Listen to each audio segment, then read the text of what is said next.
क्योंकि इससे बड़ा कोई पाप नहीं है। अब सोचो, थोड़े से आपको अभिमान को ठेस पहुंचती है, आपको कितना कष्ट होता है। आप कहीं उम्मीद लेके गए हो, मतलब किसी की शादी में गए, पार्टी में गए, रिश्तेदारी में गए, उम्मीद लेके गए, और सामने वाला आपकी उम्मीद पर खरा नहीं उतरा, भूल गया, चूक हो गई, जानबूझ के टाल दिया, आपके थोड़े से अभिमान को ठेस पहुंच गई कि मुझे पूछा नहीं, मुझे बैठने को नहीं कहा, कैसा लगेगा आपको? मैं सागर में था, 2-3 साल पहले की बात है अभी। 2 रिश्तेदारों का आपस में 10 साल से बातचीत नहीं थी। इत्तेफाक था कि दोनों मेरे से जुड़ गए।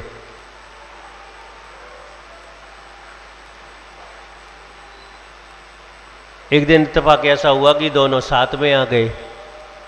तो तीसरे व्यक्ति ने कह दिया मुझसे कि महाराज जी, जिन्हें आप अपना भक्त बना रहे हो, ये आपस में बहुत द्वेषी हैं। वो शिकायत करके चला गया। मैंने पूछ लिया क्या हो गया? कोई कुछ नहीं बोला। कुछ हुआ हो तब तो बोलेंगे। मैं समझ गया। मैंने कहा तुम्हारा धन ले लिया इन्होंने क्या? नहीं। अब कोई बफर से आ रहा है, देखो रौद्र ध्यान कैसे होता है। मैं नहीं जाता हूं वहां बफर में, मैं नहीं खाता हूं। मान लो वो सामने वाला व्यक्ति मिल गया, उसे वो नहीं जाता, वो नहीं खाता। उसने कहा वहां गए थे? हाँ गए थे। क्या क्या था वहां? अब पूछेगा वो कि क्या क्या था खाने में। उसने बता दिया 4, 5, 6, 7 जो चीजें थी बता दी। हाँ ये चीज तो बहुत अच्छी लगी होगी, इसका स्वाद बहुत अच्छा होता है।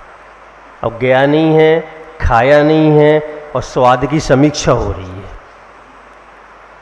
हाँ तुम्हें इस चीज को ज्यादा खाना चाहिए था। ये हिंसा, नंदी, रौद्र ध्यान शुरू हो गया। यानी वो खाकर आनंद मना के आया है, आप कहकर आनंद मना रहे हैं, तो कोई लेना देना नहीं है। लेकिन हमारी ये ना ऊपर वाले का, ऊपर वाला माला ये खाली है ना थोड़ा सा, तुम कम सोच पाते हैं। हमेशा हमारे जीवन में 2 चीजों का टकराव होता है, एक दिल का और एक दिमाग का। दिमाग जो सोचता है बिल्कुल अलग होता है, वो दिल जो सोचता है बिल्कुल अलग होता है। लेकिन हम दिमाग की 99 पॉइंट सुनते हैं और दिल की 1 पॉइंट सुनते हैं, क्योंकि हमें आदत है कि दिमाग जो कहेगा वही सही है। दिल को तो हम यूं ही बदनाम करते हैं, लेकिन सबसे ज्यादा ध्यान हमारा कहाँ होता है?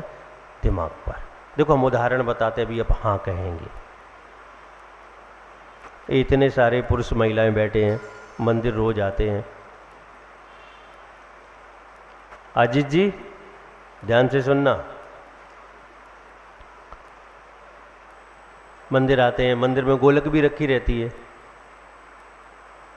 कुछ ना कुछ तो डालते ही होगे। भैया डालते हो कि नहीं डालते हो? अब हम तो नहीं डालते, अब है ही नहीं है तो क्या डालेंगे? जिसके पास है वही तो डाल सकता है ना। गोलक की बात चल रही है। अब मान लो, क्या नाम भैया तुम्हारा सामने?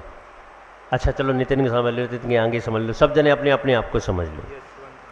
यशवंत नाम है, ठीक है। अब गोलक के सामने गए, सोचा कि कुछ गोलक में डाल दें, और जेब में हाथ डाला और 500 का नोट आ गया।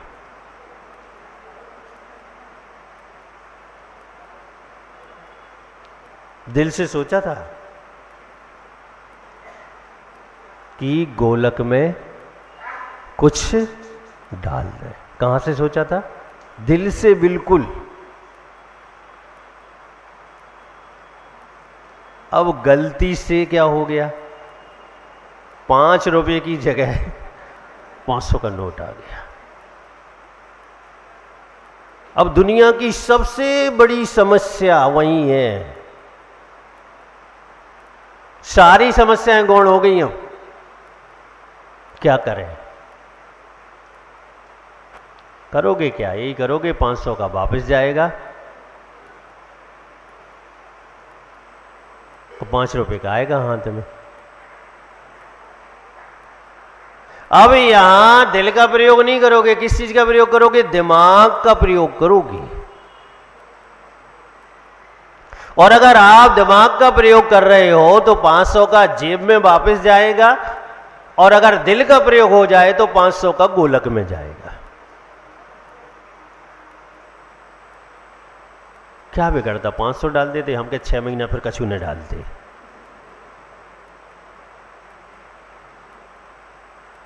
लेकिन मार्ग तो सही चुन लेते, 6 महीने कुछ भी नहीं डालते, चल जाता। लेकिन ये वापिस जो जेब में जा रहा है, ये तो मार्ग के विरुद्ध हो गया। अब यहां दिमाग का प्रयोग नहीं होना चाहिए था, मात्र दिल का प्रयोग होना चाहिए था। ये महिलाएं डिब्बी, काई की द्रव की डिब्बी आती है, अब पूजा करना है, 2-4 फल भी होते हैं उसमें, बादाम। और वो शांतिनाथ भगवान के सामने पूरे बादाम आ जाए हाथ में। अब बात कर रहे थे सहेली से, जिज्जी से, तो ध्यान नहीं रहा, बनना तो एक ही आता, और वो 4-5 ही आ गए। अब क्या लगाओगे? दिल की दिमाग? दिमाग लगेगा 4 वापिस, 1 चढ़ जाएगी। अगर 5 चढ़ा देते तो क्या हो जाता? दूसरी वेदी में मत चढ़ाते, क्या जरूरत थी? 1-1 चढ़ाकर पुण्य ले रहे हो, यहां 5 चढ़ाकर पुण्य ले लो, क्या फर्क पड़ता? लेकिन दिमाग, और जहां दिमाग का प्रयोग होता है वहां धर्म में हानि होती है, धर्म के भाव में हानि होती है, धर्मात्मा पने में हानि होती है। हम तो हर जगह लिखवा जाते, अब जाएंगे, जाते जाते लिख जाएंगे, भैया ध्यान रखना, मंदिर में दिल और घर में दिमाग। बीवी पैसे मांगे तो हाँ दिमाग लगाओ भाई, अब जरूरी है। बच्चे पैसे मांगे तो दिमाग लगाओ, मेहनत से कमा रहे हैं, होटल जाने के लिए नहीं देंगे, लगाओ दिमाग यहाँ। हाँ, अगर बच्चा ये कहे कि मंदिर की गोलक में डालना है तो अब दिल लगाओ। पत्नी ये कहे कि धार्मिक कार्यों में लगाना है तो अब दिल लगाओ, दो आप तो। लेकिन इंद्रियों के विषयों के लिए हम दिल का प्रयोग करते हैं, धर्म ध्यान के लिए दिमाग का प्रयोग करते हैं। और ये संतुलन जब तक बिगड़ा रहेगा तब तक आत और रोध ध्यान होते रहेंगे।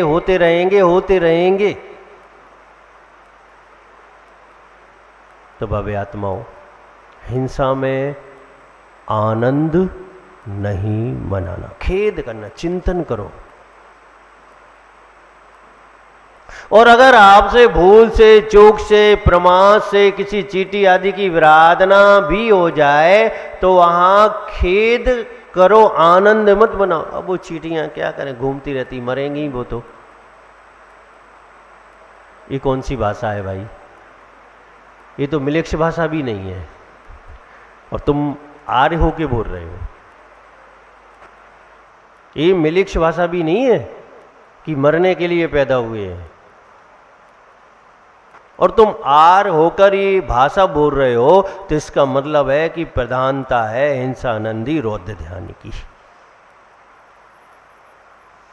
अगर प्रमाद से कुछ हो गया है तो आप खेद प्रकट करो, चिंतन करो कि मुझसे नहीं होना चाहिए था, ये मेरी गलती है, मेरा प्रमाद है, इस जीव की विराधना हो गई, मेरा क्या अधिकार था कि दूसरे के प्राण ले लिए मैंने। धर्म ध्यान हो जाएगा। बस सोच का ही तो अंतर है। अधर्मात्मा बनने में और धर्मात्मा बनने में एक सोच का अंतर है। दूसरा कौन सा है? मृषानंदी। मृषा यानी झूठ। उसमें तो बहुत आनंद आता है। दो चार बढ़ा नहीं दें जब तक दूसरे की। एक लाइन की 100 लाइनें करने में कितना आनंद आता है। किसी ने किसी के लिए एक लाइन बोली और हम सुनाते सुनाते कितनी कर लेते हैं, उनको 100 में बदल लेते हैं। यानी झूठ में आनंद। बोलते भी हैं और सुनने में भी आनंद मानते हैं।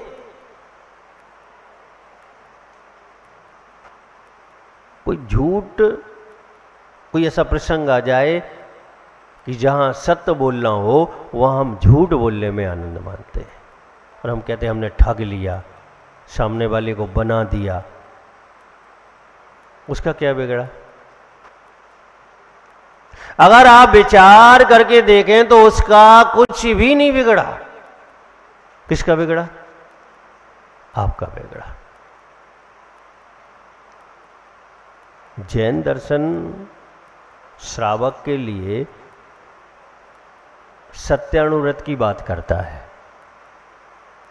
क्या कहता है? छोटा सत्य बोलो। क्या कहता है? बड़ा सत्य नहीं। बड़ा सत्य कौन को बोलना है? मुनिराजों को बोलना है।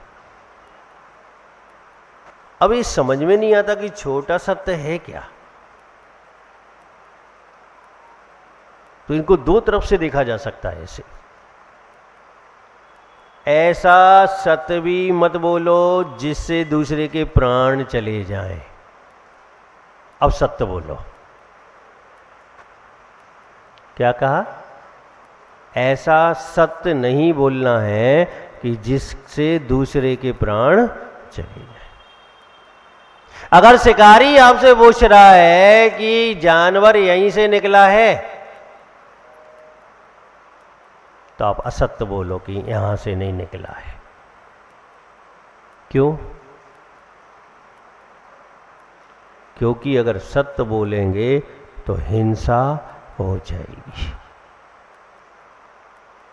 इसे अणुव्रत कहते हैं कि आप चाहें तो ऐसी जगह पर जहां पर परिस्थितियां हिंसा की हो, प्राण लेने की हो, प्राण देने की हो, वहां पर आप असत्य का प्रयोग कर सकते हैं। बाकी जीवन में आप सत्य बोलो। आपको लग रहा है कि अगर मेरे सत्य बोलने से झगड़ा हो जाएगा तो मत बोलो। थोड़ा सा सत्य बोल दो ताकि झगड़ा मिट जाए। ऐसे ही करना चाहिए।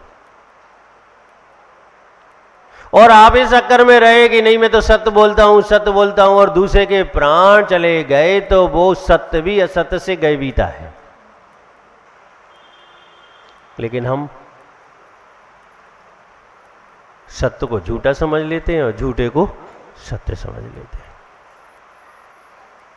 कोई आपसे बिल्कुल 100% सत्य बोला, आप कभी विश्वास नहीं करेंगे उस पर। और जैसे ही उस सत्य में वो पुट मिला देगा असत्य की, अब तुरंत विश्वास करना चालू कर देंगे। और इसलिए ऐसा हो रहा है कि हमें सत्य में आनंद नहीं आता है, असत्य में आनंद आने लगा है। हमारी आदत सत्य को सुनने की नहीं है, असत्य को सुनने की है। आगम की कोई कहानी सुनाओ, आपको अच्छी नहीं लगेगी। ये फिल्मी दुनिया की कल्पनाओं की कहानी सुनाओ, आपको बहुत अच्छी लगेगी, क्योंकि वो सत्य है। वो घटी नहीं है, घट ही नहीं सकती है। वो कल्पनाओं का खेल है, लेखनी का खेल है। वो आपको अच्छी लगेगी क्योंकि वो सही नहीं है। यानी आपकी आदत में, लोगों के स्वभाव में ये आ गया है कि उन्हें मृषानंदी रौद्र ध्यान करना ही करना है, उन्हें असत्य में आनंद आनंद आता है। भव्य आत्माओं, ये ध्यान चलने तो 24 घंटे हैं, चाहे आर्त चले, चाहे रौद्र चले, चाहे धर्म चले। शुक्ल तो वर्तमान में होगा नहीं। ऐसा नहीं कि कोई हमें गिफ्ट में देने वाला हो कि भाई तुम आर्त ध्यान ले लो, तुम रौद्र ध्यान ले लो, तुम धर्म ध्यान ले, ऐसा भी नहीं है। ये हमारी अंतर चेतना की परिणति है कि हम किस चीज का समर्थन कर रहे हैं, किस चीज में हमें आनंद आ रहा है, किस चीज में हमें खुशी मिल रही है। आत्मीयता हमारी किस चीज से जुड़ी हुई, हिंसा से जुड़ी हुई है कि असत्य से जुड़ी हुई है। इसमें आनंद मनाना और इसमें आनंद नहीं मनाना। भव्य आत्माओं, बरसात हो रही है, 2 बरसात होती हैं चतुर्मास में, एक पानी की और एक ज्ञान की। लेकिन पानी की बरसात तो लोगों को अच्छी लगती है, अब खेती होगी, व्यापार चलेगा बाद में। ज्ञान की सबको पसंद नहीं आती। लेकिन वो खेती कब तक काम आएगी, वो व्यापार कब तक काम आएगा, जब तक पुण्य है। लेकिन ज्ञान भवों भवों तक काम आएगा। आचार्य महाराज से पूछा कि ये निगोदिया जीव निकलकर एक भाव तिरंज का धारण करके मनुष्य बन के मोक्ष कैसे चला गया। तो उन्होंने कहा ये वो ज्ञान की कणिका है कि कभी किसी अपेक्षा से कहीं इसके मन मस्तिष्क में बैठ गई होगी। ये उस ज्ञान की कणिका का परिणाम है कि निगोद से निकलकर एक भाव तिरंज का रखा, उसके बाद मनुष्य आयु का बंद किया और मनुष्य होकर उस ज्ञान को इतना बढ़ाया कि केवल ज्ञान प्राप्त कर लिया और मोक्ष लग गया। भव्य आत्माओं, सब कुछ छूटेगा लेकिन ज्ञान नहीं छूट सकता। स्मृति छूट जाए, स्मृति छूट भी सकती है, लेकिन ज्ञान नहीं छूट सकता। हो सकता हम भूल जाएं आज, लेकिन जब जरूरत होगी, जहां जरूरत होगी, वहां हमें वह पुनः स्मरण आ जाएगा। जय बोलिए गुरुदेव आचार्य श्री विराग सागर जी महाराज जी की।